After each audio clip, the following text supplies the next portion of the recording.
call my Grandpa Joe time. Grandpa Joe would eat lunch at noon every day.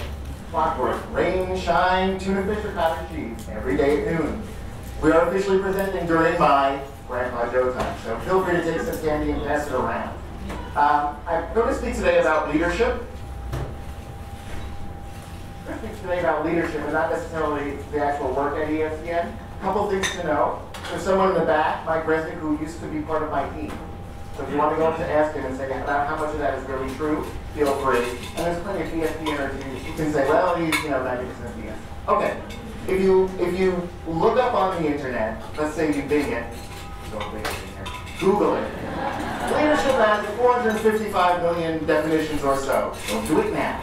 455 million or so definitions or resources. Nobody's really perfect at it. If you ask someone, they say, how good a leader do you think you are?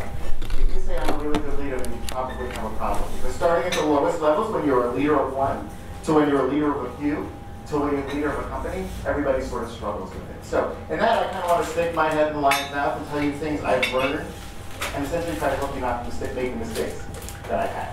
Now, there are a couple of moments. There's a lot of video in the presentation, not like that stuff, but there's a couple videos from some shows that I like to be instructed. I'm going to give you an assignment to think about, how you run two programs at once in your brain.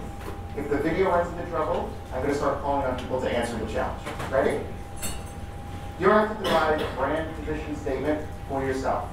You have 140 characters. This is the thing you want everybody to know you for. I have one, I'll read mine. I've done one for an HR professional. Think about what your brand is and think about it less than 144 characters. Okay, here we go. Let's talk about, I need a book. I could stomp my foot, but that would too much. Okay, the person on the cover of the slide, his name is Aaron Sorkin. This is the thing we try and look nonchalant, but it's not really happening.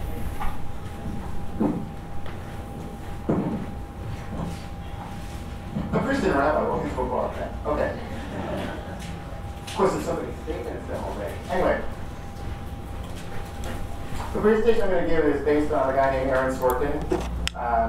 He most recently wrote a movie called who can say, well, he's 90% BS. Okay, if you look up on the internet, let's say you Bing it, don't Bing it in here, Google it. Leadership has 455 million definitions or so. Don't do it now. 455 million or so definitions or resources. Nobody's really perfect at it. If you ask someone, they say, how good a leader do you think you are? If you say I'm a really good leader, then you probably have a problem. Because starting at the lowest levels, when you're a leader of one, to when you're a leader of a few, to when you're a leader of a company, everybody sort of struggles with it. So in that, I kind of want to stick my head in the lion's mouth and tell you things I've learned, and essentially try to help you not make the mistakes that I've had. Now, there are a couple of moments. There's a lot of video in the presentation, not like that stuff, but there's a couple videos from some shows that I like to be instructed. I'm going to give you an assignment to think about, how you run two programs at once in your brain. If the video runs into trouble, I'm going to start calling on people to answer the challenge. Ready? You have to devise a brand position statement for yourself. You have 140 characters. This is the thing you want everybody to know you for. I have one, I'll read mine. I've done one for an HR professional. Think about what your brand is and think about it less than 144 characters. Okay, here we go. Let's talk about, I need a clip. I could stomp my foot, but that wouldn't do much. Okay, the person on the cover of the slide, his name is Aaron Sorkin. This is the thing where you're trying to look nonchalant, but it's not really happening.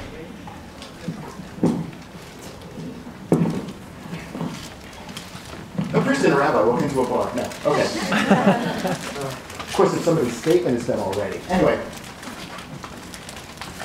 the presentation I'm going to give is based on a guy named Aaron Sorkin. He most recently wrote a movie called Steve Jobs. Is it still in the theaters? But Aaron Sorkin has a great history of writing in television and in movies, and it really speaks to me. So recently I gave a presentation to a college football crowd, and I used a lot of Michigan pictures. I said, I went to Michigan. If you don't like Michigan, write your own day. In the same way, the Aaron Sorkin material is very much about, that speaks to me, and I'll introduce each clip before we show it. But here's what we're doing. This is very important. This is a disclaimer, especially because we're like downtown and below the numbers. This is not for his personal life. Okay, we're going to praise his writing, but Mr. Sorkin's run into a few bumps along the road in his career. And please don't go home and say, I heard a great story about a drug addict. That's not what we're covering right now, in all seriousness. Today's presentation is going to take its inspiration from a number of these shows. If you weren't alive when they were on the air, don't say that. That's a bad move. I'm going to introduce you to each one of them and go all the way through. So The West Wing is a show about a fictional president, although some people on my team think I'm taking it like a little too seriously, like it's real life. I'm going to introduce clips from that. SportsNight was a show, if you sneezed, you missed it, but it was a show about a fictional sports center, which is, of course, ESPN's bread and butter. So we're going to talk about that show. And finally, we're going to talk about a show that was most recently on HBO that he wrote called The Newsroom. And I'm going to weave in different examples, okay? If you have questions, speakers always go, yes, if you have questions, raise your hand. They really don't mean it. I really mean it. Ask me questions. The thing to understand as we go into this leadership thing is the best researchers aren't always the best leaders. And in many cases, the best leaders aren't the best researchers. That said, my boss is both. But I'm telling you that that's not always the case. And I'm not saying that because his son's sitting right. I'm just telling you that's the case. Okay, so the first lesson we're going to look at is what is the definition of leadership? We're looking at a scene from The West Wing, the presidential drama, where there's an older gentleman talking to a young guy that he brought on staff. His name is Josh Lyman.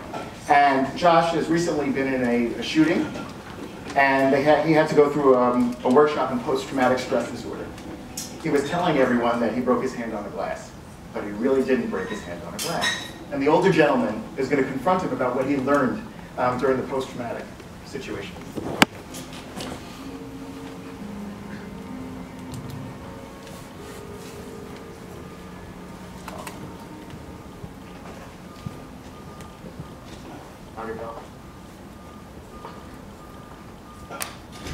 Did you wait around for me? How'd it go? He thinks I may have an eating disorder. Gosh. And fear of rectangles. That's not weird, is it?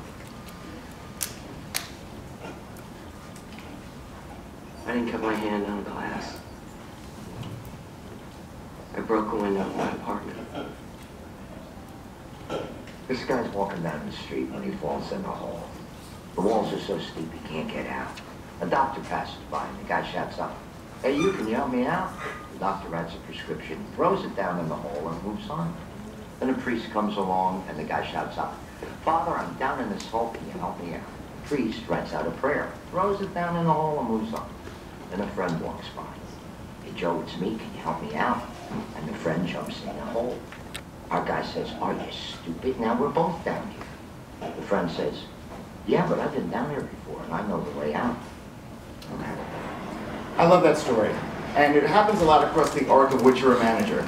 At the very beginning, you may not be as effective to the person in the hole, and when you sort of get the hang of it, you get it right. So let me give you a more tangible example, other than one than being in the White House and suffering from post-traumatic stress disorder. A person on my team, wrote a weekly memo of some sort. And as you know, as you may or may not know, ESPN doesn't have hockey rights. And it had a sort of like little tinge to it about how hockey wasn't performing at that time on the NBC Sports Network. And not the boss, but the boss's boss, wrote a note saying, kind of didn't like the tone, thought it was inappropriate for distribution about this. Now, my response to that situation has 10-year interval. And the first time I would have been like, oh, you know, I'll talk to him. We've talked about not doing that, and he really did that, and that's really terrible, and we'll fix it. And the second way, 10 years later, to answer that question is, yep, I take responsibility for that. I'm the proofreader of it. I should have caught it. It was just great initiative on his part. You won't see it again. Now, in the short frame, maybe the boss's boss goes, yeah, I didn't really like that piece. But what's more important is that the person on my team felt like I was going to go in the hole with them. That I was going to jump down and say, yeah, I've been in your situation before. I've been 25. I used to make twice as many mistakes in any given day. We'll figure it out. And I think it's a very important message. We're going to talk later about the importance of the person you work for. Again, I'm not perfect, but that is now a situation where I need to prove to somebody who works for me that I'll come down and get them if they're in the hole. This clip is about the value a researcher can play in an organization. I'm going to play it through, and then I'm going to talk to you about how we try and do it at ESPN. Okay. Thanks. How's it going? It's going fine. I'm sorry. Is it Jim Bob? JJ. Really? Yeah. I thought it was Jim Bob. Take a walk with me, will you? Where? It's a surprise.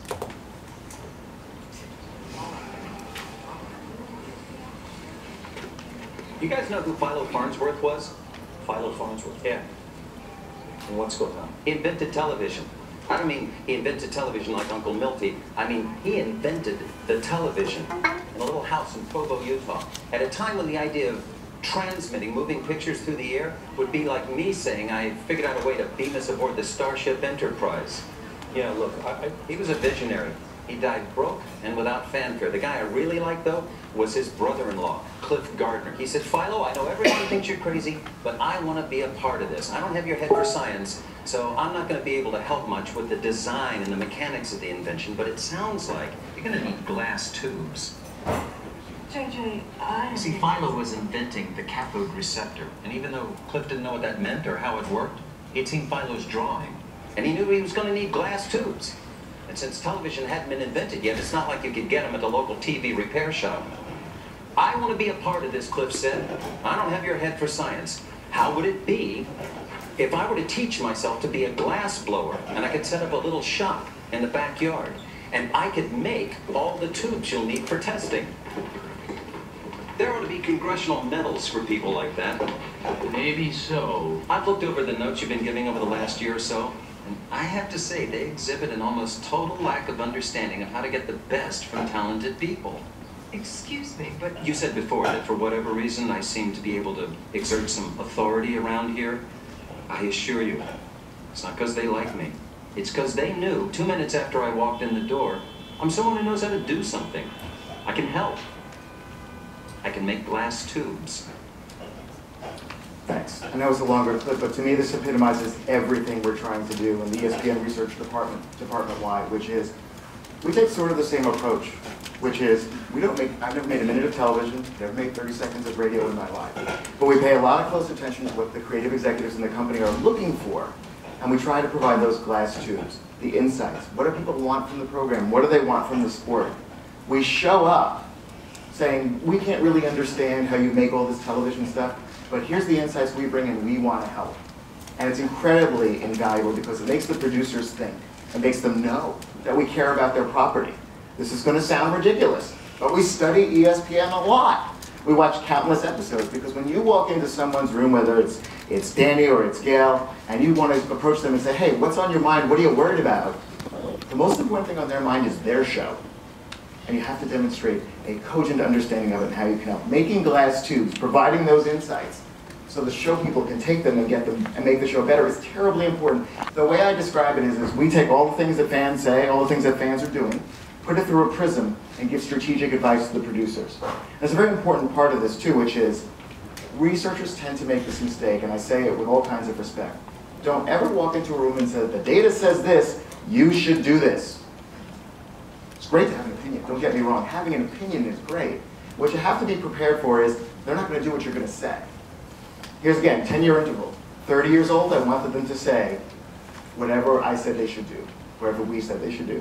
40 years old, fine. That's not the right piece of advice, but if it gets you to write, that's fine with me, and that took me 10 extra years to sort of figure it out. As long as we can help you get to write, and especially the younger portion in your career, what you eventually want to do is get invited to the meeting, not because you have research to present, because people think you have an opinion. They want you to be in the room when things are discussed. And I think that's really, really important. So the idea that William Macy is, I mean, I feel akin to William Macy, except I don't have any facial hair, and I'm not married to Felicity Huffman, and I'm not on Shameless. But I figure out what he's saying here, which is, I don't care who you are and where you work for. If you can demonstrate to people that you have something to add, welcome. Okay, we're going to talk about this concept. And as a more junior person in the business, and as you're planning your career, it's a lot about being able to see the whole board. So I got an MBA for $70,000 that taught me nothing about leadership, but we'll leave that aside for the moment, which is the thing that was most valuable from the MBA was I feel like I can see the whole board. When I'm in a meeting, I can look at the television affiliate guy, and look at the marketing person, and then look over there with the woman who's in charge of distribution. Okay, I know for all those people where the money comes from. Okay, what matters to them. And when you can sit around a room and have that, your feedback and your research can only have more impact. So this fellow, Rob Lowe, he's soon to be canceled, Fox 1 Hour Drama, is there, and he's playing chess with the president. Now the president is some sort of grandmaster. He's playing like 5 different boards around the White House on that given evening in the middle of some incredible foreign crisis. And don't worry so much about the details, but what he's trying to explain to the Rob Lowe character, to Sam Seaborn, is you have to see the whole board. When I say something might happen, doesn't mean it's going to happen. It's very literal instruction, so let's see if we can catch that. Sorry, I got tied up. No, it's fine. Let's get back to it. Yes, sir, I looked something up while you were gone. Eisenhower, it seemed, at all costs, wanted to avoid sending chefs to resupply Quemoy and Matsu, because they'd be less than a mile from the Chinese army. A private could, well, everybody was a private in Mao's army, but a private could fire on the ship and that'd be it. It'd be a war, would have to be. Yeah. Eisenhower wouldn't do it. No. Why are you? Look at the whole board. I am. You're not. I'm trying. Sam, Why with the carrier groups in the Taiwan Strait? are they in the Taiwan Strait? They're on their way. Is that the same thing? How's this end? Sir. Like this.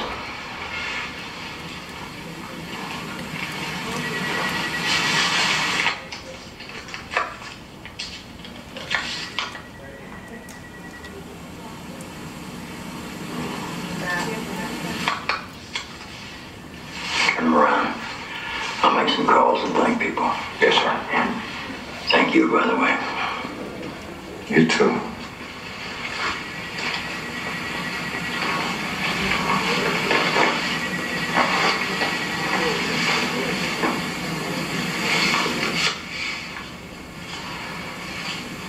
I'd like to try it without looking at the note. Okay. China agrees to stand down the war games. Right. And they agree to let Taiwan test the Patriots. One Patriot. Yes. And we, please, I want to be right about this. We agreed not to sell Taiwan the Aegis destroyers for a period of, I don't know, 5 years. 10 years, but you got it. Sir, the Aegis radar technology isn't something that, I mean, what if Taiwan did fall to China? And now they have, plus these ships cost something like $800 million a piece. Buying 4 of them would eat up half of Taiwan's defense budget. And so, You never were going to sell them the destroyers. but everybody wakes up alive in the morning and saves a little face. Of course, in the very next micro moment, he then knocks over Sam's chess piece. So we not only explain the whole story. This is a little bit of a complicated concept, but it's really, when you're really, especially at this point in your career, it may help to move within discipline to discipline, within different forms of research, or even within research and marketing and other things, because you want to be able to see the whole board. So for example, story in the Hollywood Reporter today that some media companies may pull back their content from Netflix. It's public knowledge, it's on Twitter, so therefore it's true. So the question that, don't please, I know, we're going to have a more honest conversation if nobody tweets about it, if you like something. On the other hand, what's really, that article's in there. Now, the ESPN team has to kind of look at that by seeing the whole board. Well, okay, that might sound smart. We pull back our shows. How does that sort of work? And then Netflix is probably paying us this now, but we know that this matters. And all of a sudden, we're live, so that's seeing the whole board. You're going to be in a meeting somewhere, sometime. You're going to look around. You're going to, I get it, because I can see the board. And you can see the board beyond the research, which makes your input into that situation really important. So see the whole board. Don't worry about the countries part, by the way. I've seen this like 50 times and I can't figure out what Taiwan. Okay. I'm not so happy with the clip, but it's propitious given that the movie Creed has come out. And this is, by the way, this is going to be from a show called The Newsroom, the HBO show. And it's going to talk about Rocky's fighting techniques, but it has a lot of implications for research. I think the best analogy I can use is Rocky II. Are you sure that's the best analogy you can use? Hear me out. I'd be very surprised if my mother's seen Rocky II. Mrs. Lansing, Rocky Balboa was a lefty. Rocky was political. Left-handed. And for his rematch with Apollo Creed, his trainer, Burgess Meredith, makes him train as a righty. And he fights round after round as a righty until Burgess Meredith shouts, "Now." And Rocky comes at him with his left. What the fuck are you talking about? Sorry. Just the Mackenzie McKill got here, shouted "Now," and Will started swinging away. Leave Mac out of this. I shouted now. I'm Burgess Meredith. But this guy, he don't just want to beat you, see. He wants to murder you. Okay. That was my best Burgess Meredith. Is there something here that's funny? Yeah. We've been talking about Rocky too. Brad, wrap it up.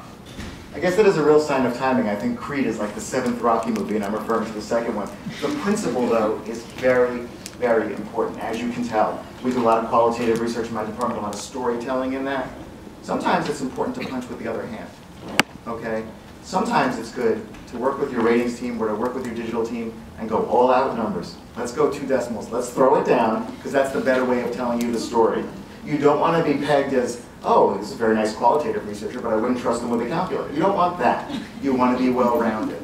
A friend of mine told me at my first job, never leave the job, it's a little bit graphic around lunchtime, but until you've taken all the food off the bone, okay? If you think you've really done a great job getting your quantitative skills where they are, hang out with the people who do the focus groups. Go along, have something to say. And of course, that will allow you to, ready? See the whole board. So the idea that you've got to keep both of your skills sharp. You've really got to, we hadn't used regression in the first 4 years that I was here. We've used it a million times in the past month. Our problems are more complicated. You want to be able to market yourself as someone who can punch with both hands. So,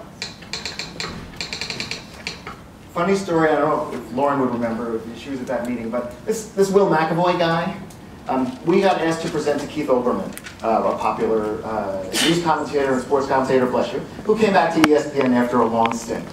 And the reason he left ESPN the first time is, the phrase was, he napalmed his relationships with everybody at ESPN. Other than being very proud of that metaphor, whoever said that, it was really true, but he came back, and part of the welcome back was to do a presentation for him.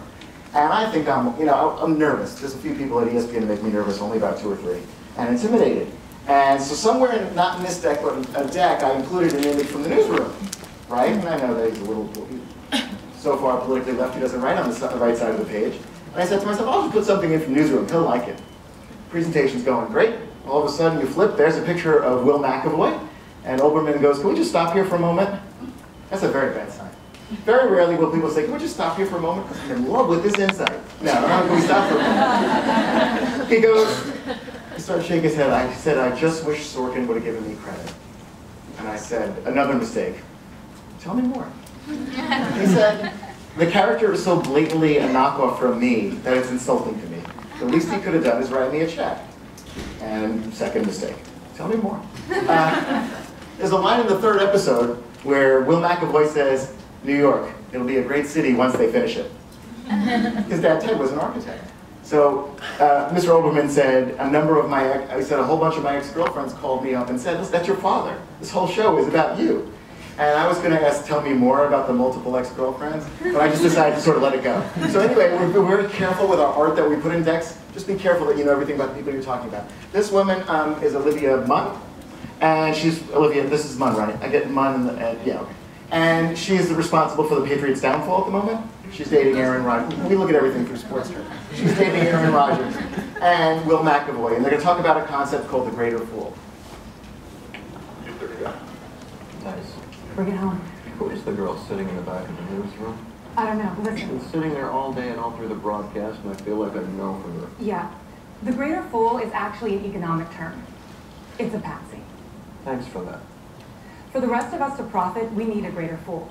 Someone who will buy long and sell short. Most people spend their lives trying not to be the greater fool. We toss in a hot potato. We die for his seat when the music stops. The greater fool is someone with the perfect blend of self-delusion and ego to think that he can succeed where others have failed. This whole country was made by greater fools. You're staying?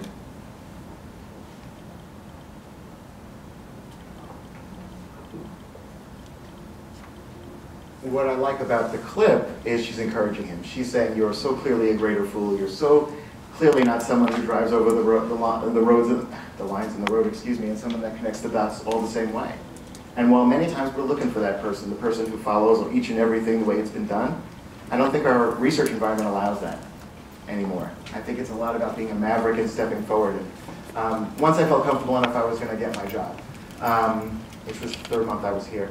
I turned to my boss and said, if we don't suggest something that makes you cringe in the next year or so, then we're not doing the job. Because Insights really needs to move forward, and I know you've got tons of decks about how ESPN is great. We're going to go out and find ways that we need to fix stuff. And that was sort of my way of being the greater fool. At the right moment and at the right time, you'll find the same thing for you. Okay.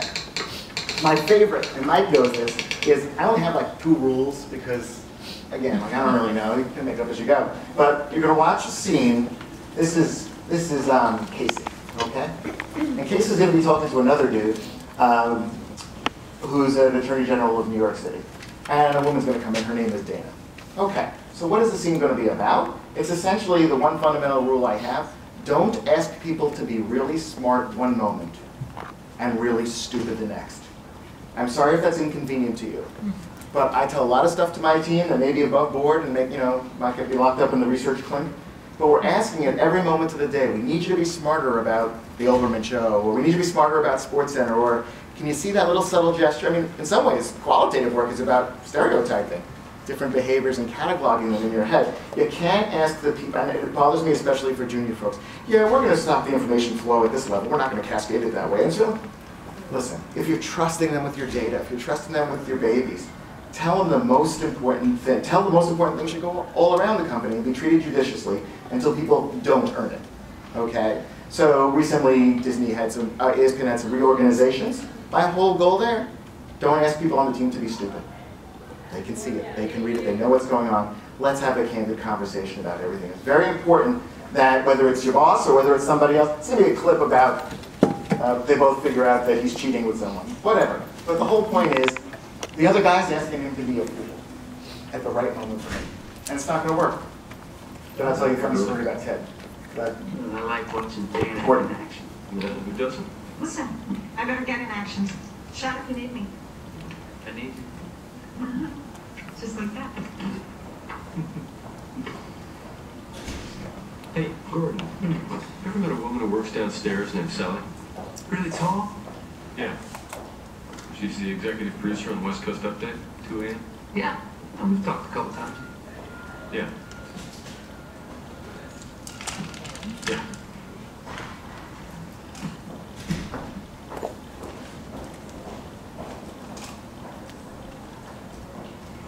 Don't take my friendship with Dana for granted. What do you mean? I know you think I'm in love with her, and she thinks I'm in love with her. That's all fine as long as it's fun and games. But I want you to know Dana's important. We've known her a long time, and I like her a lot. There are certain lengths I'd go to avoid her getting hurt anyway.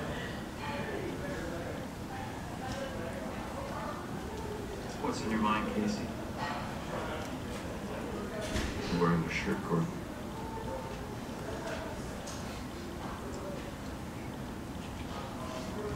I wonder why it felt so tight. Yeah. oh no, he didn't. Again, the practical research application is, of course, just with your team and the people you work with, don't ask them to be stupid. You know, if I go in to talk to my manager, odds are he's had the same conversation with somebody else 25 different times. The same thing also goes into effect when you get pissed. Do you have a moment? We all know what that is. Don't ask the other person to be stupid and help talk out the situation. Let's move quick because I know you want to eat. This is very important, and I take it, quite personally myself. And we're very proud of the limited number of copies our interns do at ESPN. It's a big breakthrough for us because we want to make people know whatever little thing they're doing contributes to the whole. We kind of look at research like pointillism. Everybody can run their tool and their look at the world. We have to put it all together and look at it as a picture. And I can't get somebody new to think about it if they're busy doing a task that they don't understand how it relates. So this is a very reminiscent of the movie Rudy, what happens at the end. What's happened here is Will McAvoy, who I found out is Keith Olbermann in real life, they had a news guy overseas and a foreign country arrested him and demanded $1 million. So the whole show is about can they get corporate, Jane Fonda perhaps, to write a check to get the guy released, okay? And we're about to see how that actually went down. I had corporate wire the money. Colin's home. Yeah. Funny, because legal wouldn't even let us talk to our own security about Colin because of the exposure. They changed their mind. Did you know that it was Bill Clinton who signed the repeal of Glass-Steagall? Yeah, everybody knows that. Well, now I think How the lesson was going. corporate didn't wire anything, you did. It's for the right guys. Here. Speaking of which,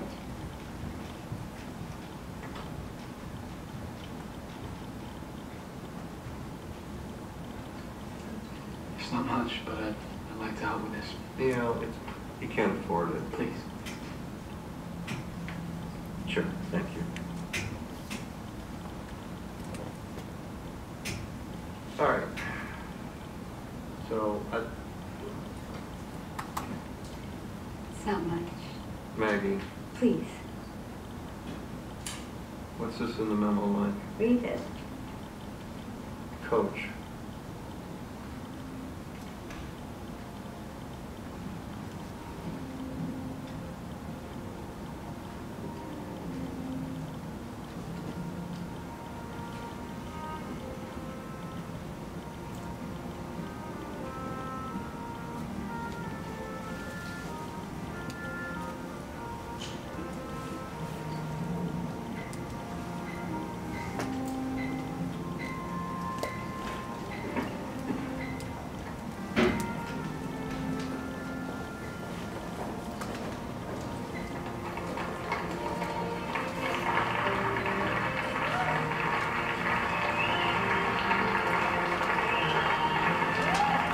Throughout most of the show, they don't really like him, but they respect him, and there's a difference. And what they recognize here is, No, we're getting dressed for the game, Coach. he bailed out the other guy. Drum, literally.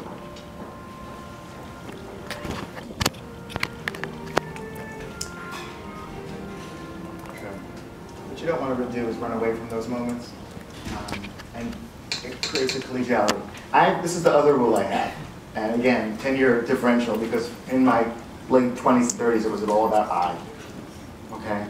And there's a person on my team who, I do a good review. I could probably do an excellent review, but I said to them, I've noticed something, and it says something to me that I don't think you mean it to say. But when you stand up and present, you say I. Well, what I did is conducted a survey of 800 people, and I reached the conclusion that so-and-so. And sometimes that's appropriate. When someone says, I believe, that's more of an I than a we, or something like that. But the person was stunned. And they said, I'll tell you what, I've kept hash marks on your presentations about how often you say I. You don't mean it deleteriously, you know how much I appreciate your work. Work on it. By the way, even if you did do the whole project by yourself, all the way through, from proposal to presentation to check, we're still a we. We believe. We think. And that way, when something goes sideways, we're still a we. And sometimes that was a little bumpy for people to expect, but you're going to win a lot more times as a we than you are as an I. And I can't do the whole there's no I in win, but there is an I in win. But listen, we is very important. And as part of another thing that I was a little late to learn in the leadership game, which is there's something called servant leader management. Early in my career it was about I, and it was about managing up. Hopefully, as the career goes on, it's about championing the people who work for you and how bright they are and pushing them out front. I mean, Gail knows that better than anybody, pushing them out front. First of all, you sleep more at night because you're not doing all the big stuff. But also this notion of you win by showing how great others are. To the extent that there's something in my review, it's letting I allow really smart people to stand out. Try not to interrupt them too much. Although a person on my team said, listen, could you not come to my presentation because you kind of suck the air out of it. So this is Aaron Sorkin. And I don't really know what that means, but again, I didn't ask the question of tell me more. I was like, okay, I'm not going to come. This is Aaron Sorkin speaking at Syracuse graduation. By the way, if you ever work at ESPN and you went somewhere else, just say you went to Syracuse. There seems to be an inextricable pipeline that runs people right out of Syracuse to Newhouse School to ESPN. And this is Aaron Sorkin speaking at graduation. For the class of 2012, I wish you joy. I wish you health and happiness and success. I wish you were roof, four walls, a floor, and someone in your life you care about more than you care about yourself. Someone who makes you start saying we where you used to say I, and us where you used to say me. A person on our team won an Ogilvy Award last year on a project. And when filling out the application, put my name on it. And I said, I didn't do any of the work. I paid the invoice. I helped. But the last thing I want to do is go up there. And by the way, that's another 10-year interval. When I was 20 or 30, I'm sure I'll get a new tie. It'll be great. Don't need to. Don't need to. There's a thing that also gets to me and we home. George Clinton was a philosopher, was a New York bon vivant writer, and he said Muhammad Ali went to Harvard. He was given an honorary degree. And Ali stood up and gave the shortest speech that's ever been given at a graduation or commencement. And he's Ali, I can't do Ali. And he goes, me, we. That's officially like the shortest poem ever written is me, we. And listen, when you hear certain speakers, I'm not saying anybody at Rethink will do it, but if you see some speakers and people say I a lot, say to yourself, yeah, when I'm there, when I'm on the big stage, I'm a we. Try and be a we as much as you can. So we're finishing up. There's only 2 more lessons, so if you've almost won Candy Crush, you better hurry. Leaders know who and how they got there. The president, in this case, Martin Sheen, the gentleman who's going to come in has been out taking a beating from a congressional committee all day about something the president did. And meanwhile, the president was trying to do something productive without him around, and some fire in Tennessee. But the reason this man ran for president is one day, the older gentleman came up to him, put a napkin on the wall of his office, and it said Bartlett for America. And he started to describe how he was going to be able to make this guy the president. And forever, the president has been indebted. Well, well, well. Dodged the bullet. For the moment. Which is more than I can say for me and Rosalind. Yeah. You get a date with her? It's none of your business. Just came back to catch up on some work. See how badly you screwed up this church thing in Tennessee. I did the church thing in Tennessee, okay. I did it without you. You mind if I make some calls, make sure Tennessee's still one of the states and stuff? So anyway, I have a present for you. Merry Christmas, Leo.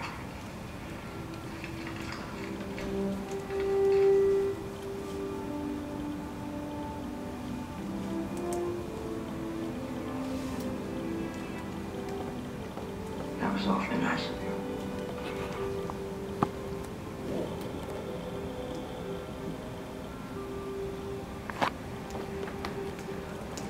Let's finish the clip. I don't want any man crying going on. But that was the very napkin that he had given him and sort of led to the whole thing. And I'm on a bit of a kick right now.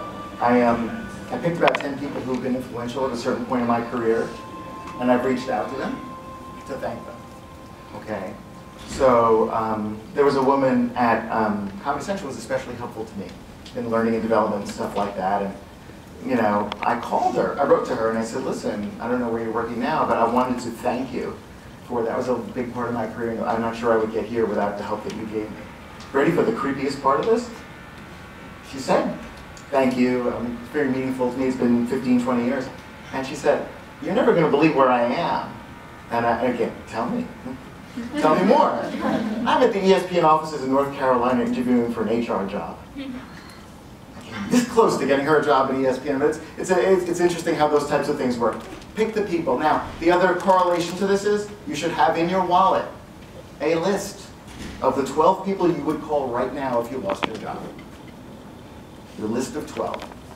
Now you'll say, okay, when I want to look for a job, I'll do it. That's the wrong idea. The worst time to buy a car is when you need one. In this case, the worst time to plan your career is when you have to. Think about the people that can help you. And even if it's dad's friend, if dad's friend is the chairman of Warner Brothers, a fruit basket would help. No, what I do, once a quarter, how to break that up a little bit, once a quarter, once a quarter, I'll send a note on something we're working on, or speaking at so-and-so, or here's my kids, because you have to say now, nice kids. But in general, those are the people who get it. You want to bring your kid up to Bristol? You want to come up by yourself? We'd love to have you at the studios. Oh, you need a hat for your friend? Fine, here's that hat for you. I'm not suggesting that we raid the swag closet, but essentially these are the people, oh, can you do an informational interview? The answer is always yes. Have that list in your pocket. I'd given this speech a couple times and realized I didn't have the list in my pocket. Actually, I have the list in my pocket. Do it for yourself. Am I in trouble at work? No? Let me know. But I really think you ought to think about that, and I really think you ought to appreciate the people. I'm not saying you have to do it my way. I saw my very first mentor, and I told him, I go, listen, I'm just a pale imitation of you. So it was like a whole mistake. Last one, and then a really good one for you about your career. So good people surround themselves with smart people who disagree with them. I used to say our department is a flatocracy. It was 5 of us, and you know, it's actually not true. Like somebody has to sign the invoices and somebody has to give the reviews, and I get it. But we are an intellectual flatocracy, meaning anybody's idea wins, and half the time I say something that may not be correct just to inspire somebody else. So this is a clip though with one of the characters. He has classes. His name is Josh Molina, and he went on a hunting shoot, and he didn't tell the people that who sent him on the shoot for SportsNight that he doesn't like hunting and he's terrified by guns and all that. This was a big problem for me early in my career. I couldn't say I don't understand or I don't want to do something. Literally, like the gentleman I just spoke about, he would explain something to me, and I would go, yes, yes, yes, and he goes, you don't get it. And that fearful of showing someone you don't know is, again, a 10-year interval. Or feeling afraid to say, I don't feel comfortable doing this. So they're going to have like a highbrow sort of thing like that. But that's the point, is the most liberating thing, and it happens in presentations all the time, is, I don't know. We have a phrase we use on our team all the time. Hey Barry, you know, the ESPNW initiative is thinking of it, and you can see from, I got nothing. That's literally, I got nothing. So let's figure this out. So I think that's the larger point. This point is, the video's a little bit dramatic. Hey, Mac, my instincts told me to shut the hell up and do what I was told. Your instincts were wrong. Not fitting in is how qualified people lose jobs. Yeah, but a lot of the time, it's how they end up working here. Now, you had an obligation to tell us how you felt. Partly because I don't like getting a phone call saying I put one of my people in the hospital. But mostly because if you feel that strongly about something, you have a responsibility to try and change my mind. Did you think I would fire you simply because you made a convincing argument? It's taken me a lot of years, but I've come around to this. If you're dumb, surround yourself with smart people. And if you're smart, surround yourself with smart people who disagree with you. I'm an awfully smart man, and Mike Sabbath is an idiot. He had you, and he blew it. You're gonna do great here. But you gotta trust us. You fit in on your own time. When you come to work for me, you show up to play. I'm going home.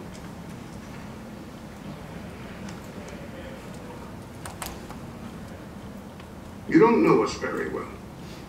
So if it's hard trusting us at the beginning, maybe it'll help to know that we trust you.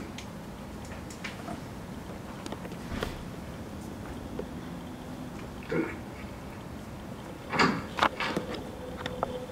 So, by the way, I have 10 minutes of me. Subtle. People at ESPN, he's actually based on Glenn Jacobs. The guy with the glasses is based on one of our producers of SportsCenter, because Aaron Sorkin came up and met everybody except for me. This is a really important, get comfortable with yourself. Get comfortable enough to say, this morning, the person on our team was going over some ideas I had on the deck, and they said, you know what? I don't like it. It's not resonating, it's not. I would rather find out there, and I want her to feel comfortable enough to say that to me. Like, it's not going to make me think I'm a terrible deck writer. It's going to make me think, oh yeah, probably not that good. You're probably right. And there are other times, and I try to say this to the team, 99%, go ahead and act. 99% of the time, I'm going to agree with you. There's going to be 1% of the time where I'm like, ooh, but I would rather pay the price, that 1%, than micromanaging you. And it's about setting people up to, you know, I'll see images and text and I go, oh gosh, I would never do that.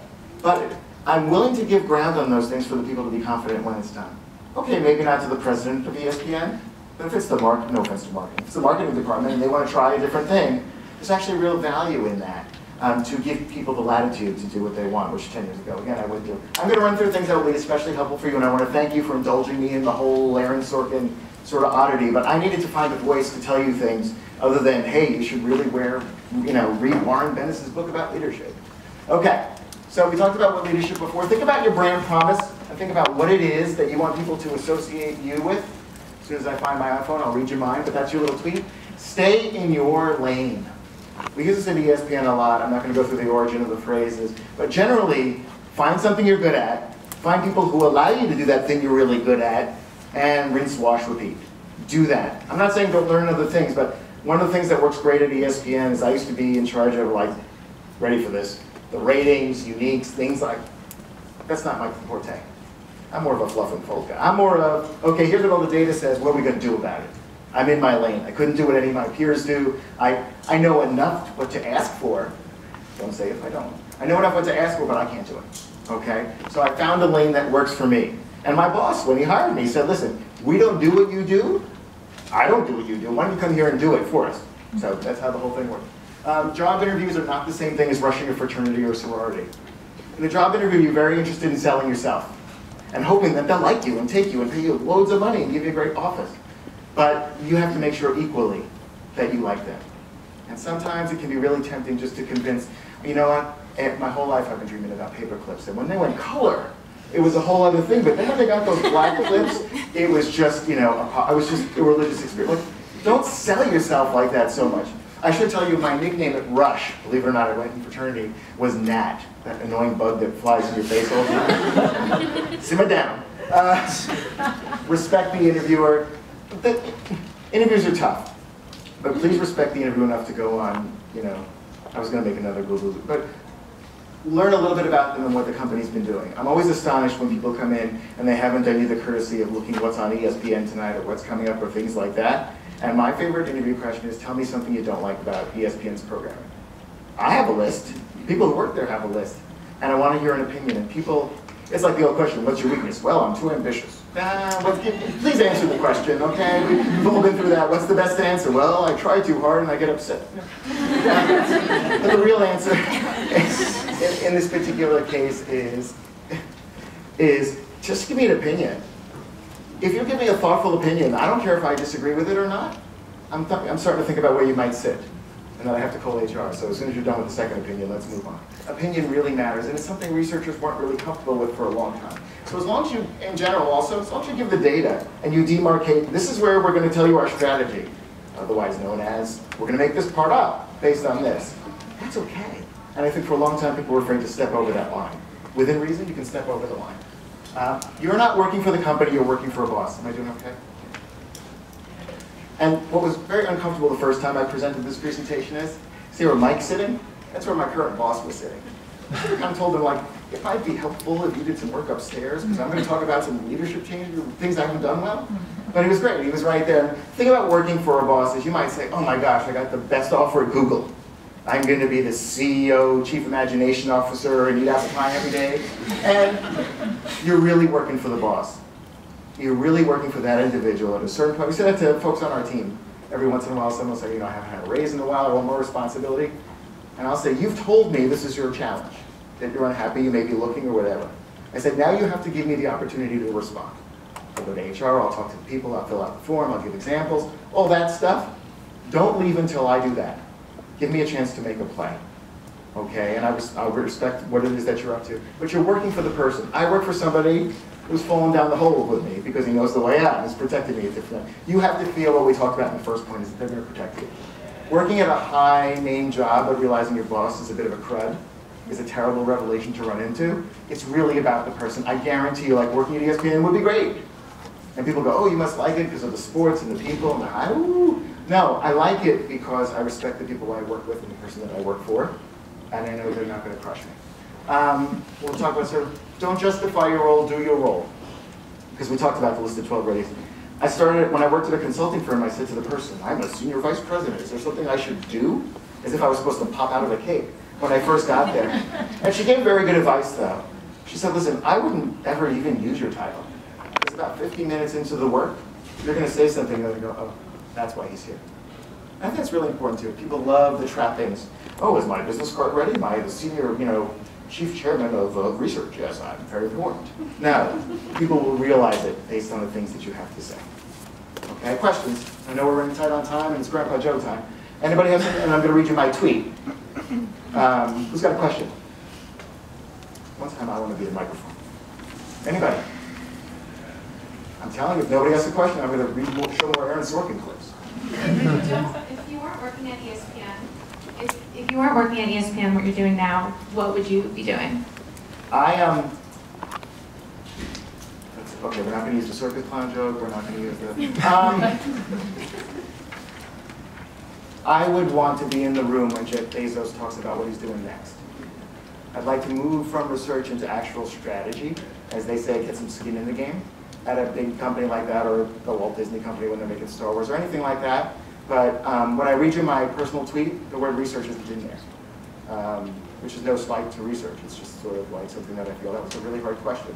Well, I'm really hard work. Okay. So to that point, a strategist type role. And I think my boss has said at one point, he's like, do you want to change the name of your group? And that's really tempting to me. Consumer Insights is nice, but what does it really, doesn't get at what we're trying to do, which is fix stuff. But probably something like that. Do you have any tips about like waving that we flag when your company is very eye-oriented? Oh, it is. Okay, so.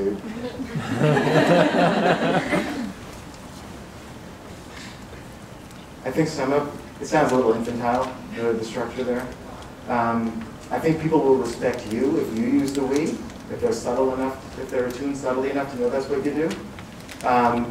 And the other thing that we do in a situation like that, and I'm still thinking about what must be a complete jerk that you work for, is we try to throw roses a lot. And what I mean by that is, so you're sitting next to David. David works for us. She's not David. He's David. And you know, David works on lab projects with us at our Disney Media Lab.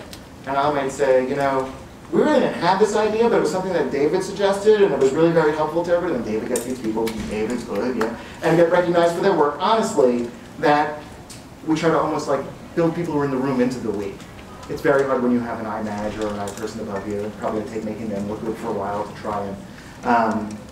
But that's a clue for next time too. Anything else? And I'm really sorry about the time. I promise. For those of us who aren't managers or have anyone who reports to us, how do you suggest that we can still be a leader in our environment? Obviously, it's tricky if you're the, as the military says, leader of one.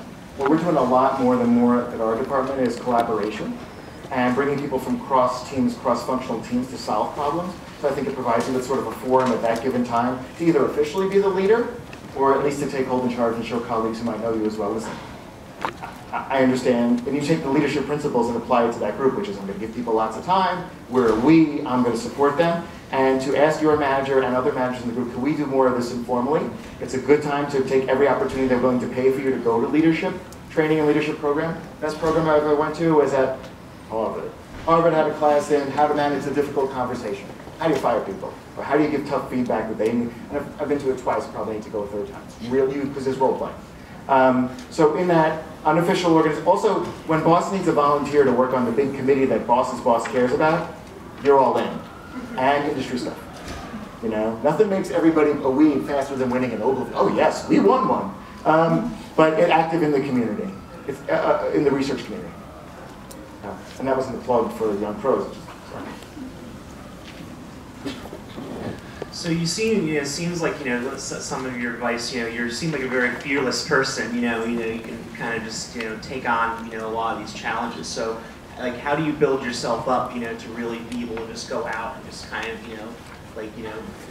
have that, confidence to just go out there, like, just take measured risks once in a while and build it up, or? We call them, and Mike's laughing because he's like, oh, Barry never gets nervous. So he can tell you the truth. I think a lot of it is I'm set up by the environment that I'm in, that my boss allows it. I think it would have been over a long time ago if it was, we really don't like to hear negative things, we're a real happy company here, or you're being a little too forward about stuff. I've never, I guess the best measure is I've never come out of a meeting and my boss said to me, I wouldn't have said that. And when we take research and we present it to the president of ESPN, he doesn't ask to see it first, which is a big gift. So I make him see it first. I'll drop it off at his desk and I say, I don't feel comfortable doing that. And I think I've been in situations in my career where people are trying to jump over people or people are looking to seek credit from around, and he doesn't tolerate that in our department. So he's an adult. So I think if I can seem that way, it's A, because I was terrible in my 20s. And go, oh, once in a while someone on the team will go, oh wow, that was a pretty good management thing that you did there. I go, yeah, well you have to suck at it first to be really good at it later on. I think I'm set up by the environment, and I was seeking that environment where I could do the things that I would. Otherwise the organization, the great thing about ESPN and my bosses, we've been successful for 36 years and everybody acts like it ends tomorrow. They want to hear negative feedback. They're in the middle of nowhere in Connecticut, they make sports highlights, and they're afraid the whole thing can go down.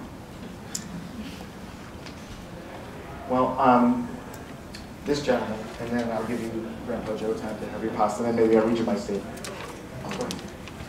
Hi. So you had mentioned at some point that you felt as if your MBA helped you see the whole entire board. That's right. So I was wondering if you could kind of expand on that in terms of the values and maybe the disadvantages of higher education within this field. I wasn't decrying the MBA, but I went part-time. So when I started working at Comedy Central, I decided didn't have a girlfriend, didn't have a family at that point. I'll go for my MBA now, but I'll go part-time because I felt business school, Mike's heard me give the speech 1,000 times, business school full-time is harder for me because in the entertainment industry or in the marketing industry, it's hard to know what you're going to be on the other side when you come out. It's kind of hard to know how you get back into a media company or that kind of thing, whereas if you're going to go for accounting, You go to you get your MBA, you go full-time, you come out, they say you're a C-17 and we'll pay you this and you'll sit here. And the accounting line is sort of a lot more easy for people to understand, whereas, oh, I was a VP of Insights, and now I have an MBA, so what? So I think it depends on your standing about where you are. I think MBAs are great. I learned how to write a deck, maybe not with the goofy images in the videos, but I learned how to write a narrative, and I learned to find the money. And the other thing was, first of all, and Mike did the same mistake I did. Take the classes that you know you'll do great in so you can go home earlier. Take the classes and think you don't know anything about. Like I took accounting, I kind of know what amortization is, and immediately I go, can we amortize that? I don't really know how to do it or anything. I can just know enough to suggest it to smart people. MBA important in that regard. MBA important, but for me I didn't step out of the workforce to do it. Especially if your company will pick up part of the bill, which is really important too. But people respect it. And I'm not sure how many people, even on our floor, know that I have an MBA, though. Because different fields, right? Okay. Well, thank you. Thanks, everybody. I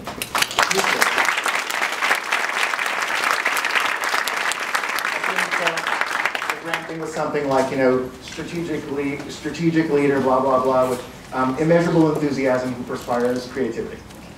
And I put in some other words because I just wanted to get 140 characters. But I urge you to do it. I urge you to think about it. There's an article, if I got one piece of advice besides the list of 12, called The Brand Called You, that Tom Peters wrote. Yes, it's relevant to you, but it's 1997 in Fast Company magazine. That is, we spend all these days writing decks about our company and what they stand for and their brand strengths and their brand weaknesses. What if we just did that for ourselves just once? Here's what I stand for. Here's my 140 characters. Here's what I'm going to try and get everybody around the company to know I stand for. Here's what I'm going to use in interviews. And that's who I am. We spend a lot of time branding everything but ourselves.